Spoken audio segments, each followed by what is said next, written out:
Assalamualaikum warahmatullahi wabarakatuh. Selamat pagi dan apa kabar kalian semua? Alhamdulillah baik. Baik, kali ini kita akan membahas tentang teks eksposisi. Sembari mempersiapkan alat tulis masing-masing, kita akan absen terlebih dahulu. Faradina hadir, Ilma Amalia Alam hadir, Kembi Arya Rahmah, Dira Anggreni, Mutnadira. Baik. Langsung saja kita masuk materi tentang teks eksposisi. Teks eksposisi merupakan teks yang mengungkapkan ide, perasaan, dan pendapat seseorang. Teks ini bersifat argumentatif karena bertujuan meyakinkan halayak tentang suatu permasalahan. Dalam menulis teks eksposisi harus memerhatikan isi, struktur, dan kebahasaan teks eksposisi agar teks ini berbeda dengan teks lainnya.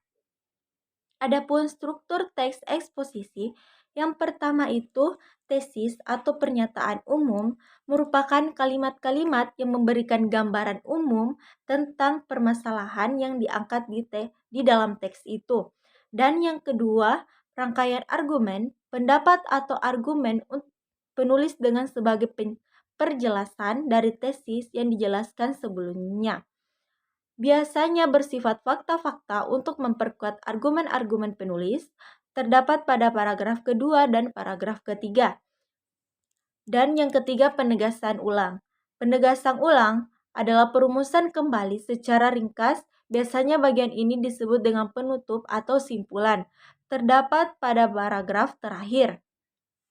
Dan adapun kaidah kebahasaan teks eksposisi, yang pertama itu menggunakan kata-kata teknis atau peristilahan yang berkenaan dengan masalah utama atau topik yang dibahas.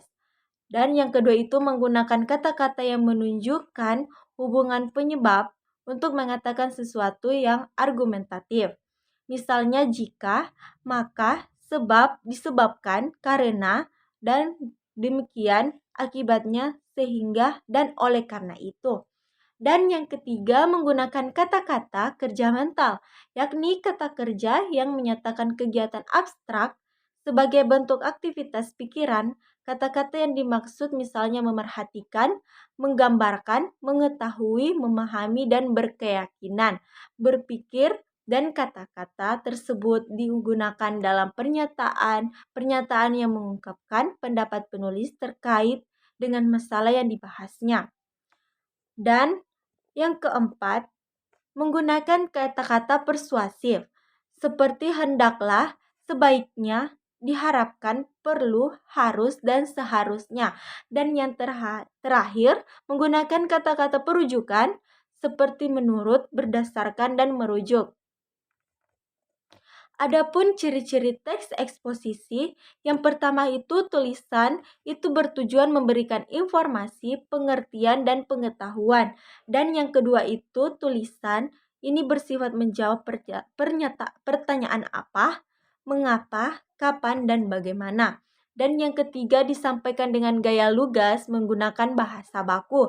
Dan yang keempat itu umumnya disajikan dengan menggunakan susunan logis. Dan yang terakhir disajikan dengan netral, tidak memancing emosi, tidak memihakkan, memaksakan sikap penulis kepada pembaca.